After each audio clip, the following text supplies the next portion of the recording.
It was a remarkable event receiving the great prophet Samuel Kakandi of Uganda as he paid homage to his godfather the late prophet John Obiri Yeboah's wife and family at KO and ONGO. As the chief requesting the late Kanangohi. We would like to say God bless you the great prophet. And I arrived right there inside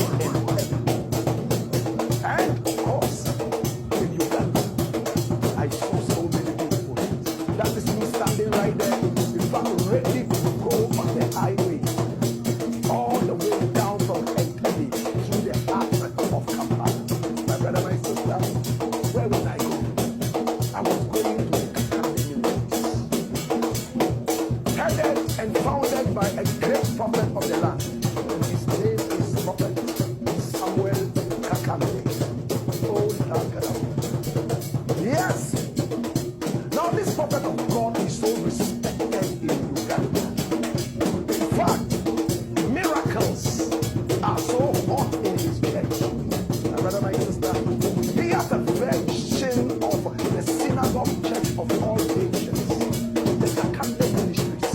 And we are soon going to link up that this huge edifice sits right there in the heart of Kampala. This is where all the action is. Security is very tight. Police and soldiers parading the whole place, and they have gadgets to detect metals and other offensive weapons that might be taken place. And when it's time for you to go in there and worship, they are in long winding queues, ready for inspection, as if they were going into an airport. My brother, my sister, we have a sitting capacity of over 25,000 people. This beautiful edifice. And this edifice here, my brother, my sister, was actually inaugurated in 2024 by the president of Uganda, President Yoweri Kaguta Museveni. That is him standing here. Now this prophet here is called Prophet Samuel Kakambi. Oh my God, have mercy. He was a man who grew up very poor. In fact, he is Muganda by ethnicity. And he was born somewhere in 1969, my brother, my sister. Oh yes, 1969, he was born. As a poor boy, growing up without his father, having been lost to death, he moved all the way to Tanzania to start learning a trade. He started learning carpentry. And then, while he was in Tanzania, struggling to make a living, my brother, my sister, he realized that it wasn't that easy for him. He had lost hope. He was so sick. And then he rushed back to Uganda. And that was the beginning of everything for him. And that is the beginning of the story today. Now, my brother, my sister, he is the founder of this new church. Oh my God, and that is the church we are talking about. I had the privilege to go into the church. And there you can see me sitting down there, my brother, my sister, and that is a photo of the prophet at the back there with beautiful smiles. Oh my God, and the inside of the church, watch this, the Temple Mount Church of All Nations, and see people kneeling down there and praying. It is the same way these people who are members of the church and believe in power also kneel down before a certain photograph of our food prophets who came all the way from Ghana, my brother, my sister, Prophet Reverend John Obiri Yeboah. This is the prophet story.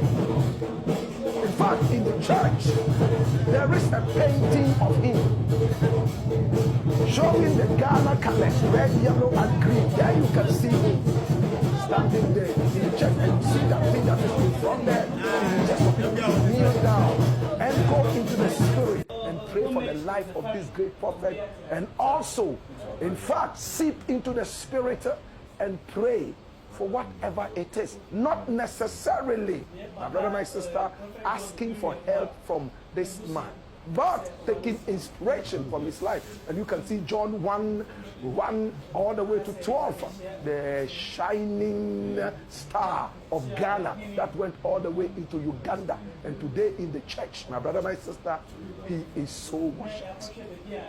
What does it mean when we say worship? What does the dictionary say about the word worship? Let's get it clear and we'll go deeper into this one. Now look at this. The Oxford Dictionary says, if you say worship, it means the feeling or expression of reverence and adoration for a deity. So that has to do with God and spirituality. Now the second meaning, which is right here, says used in addressing or referring to an important or high-ranking person, especially a magistrate or a mayor. Dash it away. Now my brother, my sister, this man here called Prophet John Obiri Yeboah is more than just respected in the church. How did it all happen? Now this prophet of God was born on the 10th of July in 1937 in Konongo. An Akan man, born into a royal home. He would have waited to take his turn in becoming the king from the royal home. But no, at a very young age, he was so interested in the things of God. He would go onto the mountains and pray. He would fast, and everybody knew that he was more than just spiritual. This is the man we're talking about, Prophet John Obiri Yeboah. Then, at the point he said he had heard the voice of God speaking to him, that he would take him to a certain land that he had never been to, and there he would propagate his message. He himself did not know where he was going.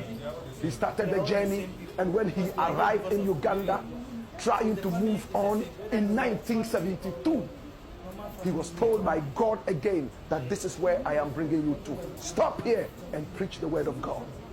The little he saw about the area, he knew it was not going to be easy. If God probably had told him whilst he was in Ghana that this was where he was taking him to, he might have behaved like Jonah by refusing to go to the people of Nineveh, in this case, Uganda. But God took him there before he told him, this is where I'm bringing you to. At the time, there was Christianity. There was also Islam, but Christianity was weak. And he started charismatism, Christian charismatism, right there inside Uganda. At the time when they were worshiping mountains, worshiping trees, worshiping water bodies, and so on and so forth. And witch doctors, Sangomas, had taken over the whole land. This is Prophet John Obiri Yeboah. He left the royal home. As a king, he came all the way to Uganda and became a servant. He couldn't speak the language. He started to preach in English. His accent was so much loved in the area. Many people mocked him. They threw stones at him sometimes. Some threw rotten oranges at him. But all he said was, Father, forgive them for they know not. It's because of you, Father, I'm here. Until you say I should leave, there's no way I will leave. I will be with these people. He preached and preached. But the thing that many people got to know about this man was power. He could heal, prophesy.